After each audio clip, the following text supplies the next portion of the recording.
artifices de Satan. Soyez sobres, veillez.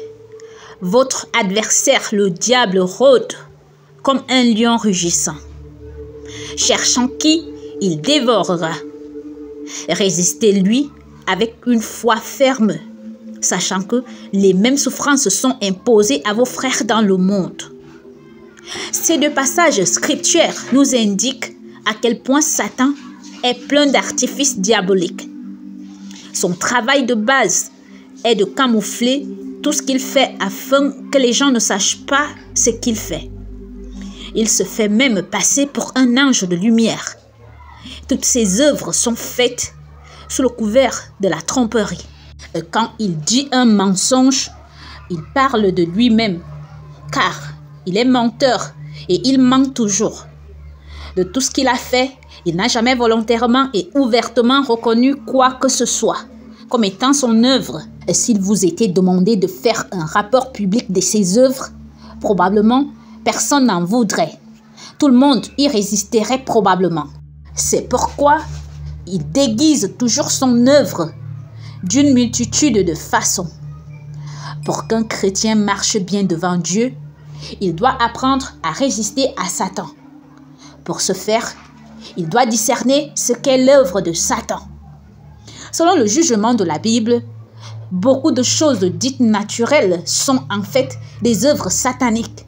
D'un point de vue humain, nous pouvons considérer une chose comme occasionnelle, naturelle, circonstancielle, mais la Bible la qualifie distinctement d'œuvre du diable.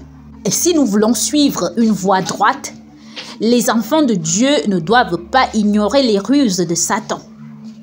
Combien il est plein de ruses, combien il est prétentieux et trompeur. Nous devons le reconnaître afin de lui résister. L'œuvre de Satan dans l'esprit humain. Mentionnons maintenant quelques-unes des ruses de Satan afin que nous puissions lui résister et le vaincre. Car les armes avec lesquelles nous combattons ne sont pas charnelles, mais elles sont puissantes par la vertu de Dieu pour renverser des forteresses. Nous renversons les raisonnements de toute hauteur qui s'élèvent contre la connaissance de Dieu. Et nous amenons toute pensée captive à l'obéissance de Christ. Satan entoure l'homme de forteresses pour l'empêcher d'obéir aux ordres de Dieu. Le domaine particulier de son travail se trouve dans l'esprit ou la vie de pensée de l'homme. Souvent, l'homme est bombardé de spéculations ou d'imaginations qui sont contraires à l'obéissance du Christ. Paul dit que les armes de notre combat contre celles-ci ne sont pas de la chair. Ces raisonnements doivent d'abord être détruits avant que nous ne puissions amener nos pensées captives à l'obéissance du Christ. La sphère d'opération de Satan se situe dans la vie de pensée de l'homme. Il va injecter une pensée, une imagination qui semble être la vôtre. Sous cette tromperie, vous l'acceptez et l'utilisez comme si c'était la vôtre, alors qu'en réalité, c'est la sienne. Rappelez-vous que beaucoup de choses dans la vie d'un chrétien commencent par des spéculations ou des imaginations. Beaucoup de péchés sont d'abord commis dans l'imagination de l'esprit. Beaucoup de désagréments entre frères et sœurs découlent de ces fantaisies et ensuite, il y a ces pensées soudaines. Parfois, une pensée surgit dans l'esprit d'une personne qu'un certain frère a tort. Beaucoup d'enfants de Dieu ne reconnaissent pas de telles pensées comme étant l'œuvre de Satan. La personne peut considérer une telle pensée comme étant la sienne et la prendre pour vraie, en pensant que le frère est vraiment dans l'erreur. Et pourtant, ce n'est pas vrai. C'est Satan qui a mis cette pensée dans son esprit. Comment doit-il résister au diable? Il doit dire: je ne veux pas de cette pensée, je te la renvoie, Satan. Les chrétiens doivent savoir ce qu'est la tentation satanique. La tentation satanique entre principalement, sinon exclusivement, sous forme de pensée. Lorsque Satan tente les gens, il n'appose pas d'étiquette disant que c'est une tentation satanique. Si les gens savaient que c'est Satan, ils y résisteraient. Mais il s'introduit furtivement sans faire de vagues. Toutes ces tentations sont formulées de manière à ne pas éveiller facilement les chrétiens. Il ne veut pas qu'ils le soupçonnent. Il injecte discrètement une pensée dans leur esprit. Dès qu'il l'accepte, ça devient une porte d'entrée pour lui.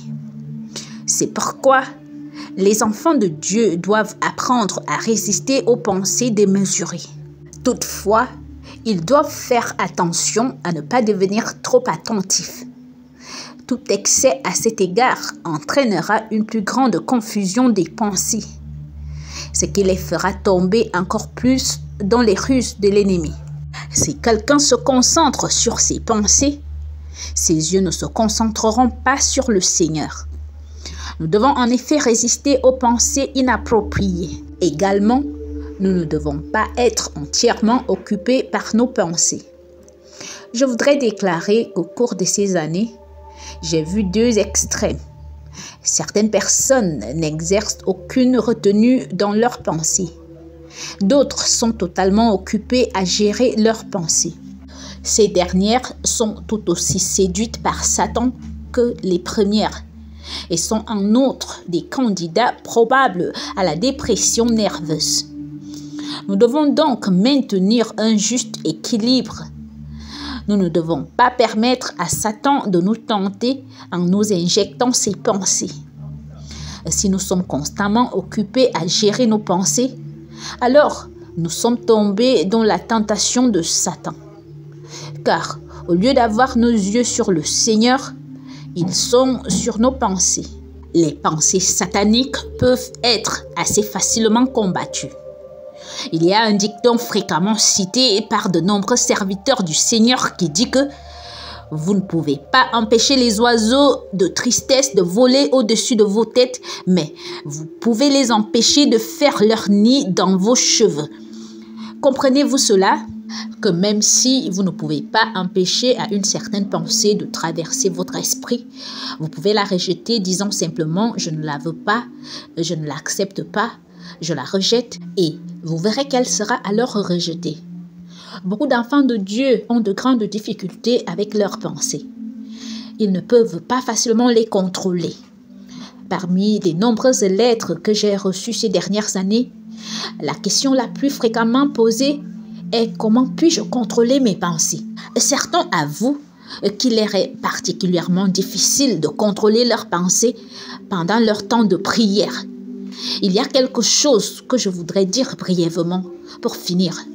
Frères, que ce soit des choses honorables, que ce soit des choses justes, que ce soit des choses pures, pensez à ces choses si elles sont vraies.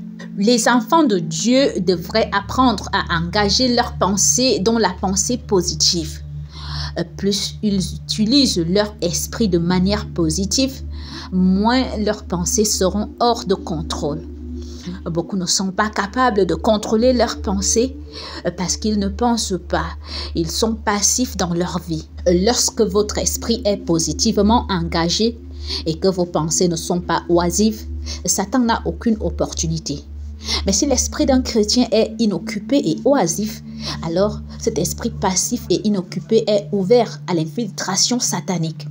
À cause de cela, les enfants de Dieu doivent exercer leur esprit comme ils exercent leur corps. Cela empêchera l'intrusion des pensées sataniques. Apprenez à reconnaître quelles pensées sont impures, les pensées de division et de calomnie, et apprenez à y résister. Dès que l'on découvre qu'elles sont de l'ennemi, beaucoup de pensées sont clairement sataniques et peuvent donc être facilement rejetées. Certaines pensées sont cependant assez subtiles et ne sont donc pas si faciles à rejeter. Néanmoins, nous devons apprendre à résister à toutes. Satan n'est ni omniscient ni omniprésent. Il est cependant au courant de beaucoup de choses, car à travers ses mauvais esprits, il a répandu un réseau de renseignements sur toute la terre. Lorsque nous sommes désœuvrés, Satan introduit facilement dans nos pensées quelque chose de lui, mais que nous ne connaissons pas. Il injecte les renseignements que son service secret possède. Il nous fait rêver de quelque chose. Imaginez quelque chose et ensuite il injecte son intelligence dans nos esprits. Aussitôt que nous les acceptons et les méditons, elles deviennent notre réalité. Les enfants de Dieu doivent donc rejeter toute communication de Satan. Nous devons donc refuser toute révélation hors de la prière. Un enfant de Dieu ne doit pas être curieux des choses inutiles. S'il ne l'est pas, il échappera à de nombreuses pensées sataniques. S'il l'est, Satan lui fournira sans cesse quelques-unes de nombreuses choses qu'il sait. Le chrétien, d'un premier point de vue, pensera qu'une chose pareille n'est pas possible. Toutefois, s'il continue à accepter les pensées de Satan, il deviendra un jouet dans la main de Satan. Satan utilisera l'esprit du chrétien pour faire son travail. C'est pour cette raison que l'on doit résister à toutes les pensées sans cause. Chaque fois qu'une pensée concernant la faute d'un autre frère surgit dans l'esprit, et si elle vient de la conscience de l'esprit, elle doit être rejetée. Et si elle est acceptée, elle finira par devenir une conviction personnelle. Et celui qui pense que son frère lui a fait du mal renoncera à être réel et par conséquent, il rompra la communion avec son frère, à moins que ses pensées soudaines ne soient coupées dès le départ. Lorsque les tentations sataniques envahissent l'esprit pour la première fois, elles sont relativement faciles à traiter. Mais une fois qu'elles deviennent des faits dans l'esprit, il est très difficile de s'en débarrasser. Pour cette raison, nous devons nous occuper des pensées. Nous devons rejeter toutes les pensées impures de peur de péché. Si vous résistez au diable, il s'éloignera de vous. Ça, c'est la parole du Seigneur et elle est totalement digne de confiance. Tout ce que Satan dit n'est pas fiable. Le Seigneur dit « Résistez au diable et il s'éloignera de vous ». Par conséquent, ce qui revient encore doit être faux et doit être totalement discrédité. Pourquoi l'esprit de tant de chrétiens est-il confus? C'est parce qu'ils sont toujours en train de résister. Résistez au diable et il s'éloignera de vous, dit la Bible. Résistez-lui une fois et il s'éloignera. Vous devez croire qu'il s'est éloigné. Vous n'avez pas besoin de lui résister plusieurs fois. Croyez simplement qu'il s'est éloigné car cela est conforme à la parole de Dieu.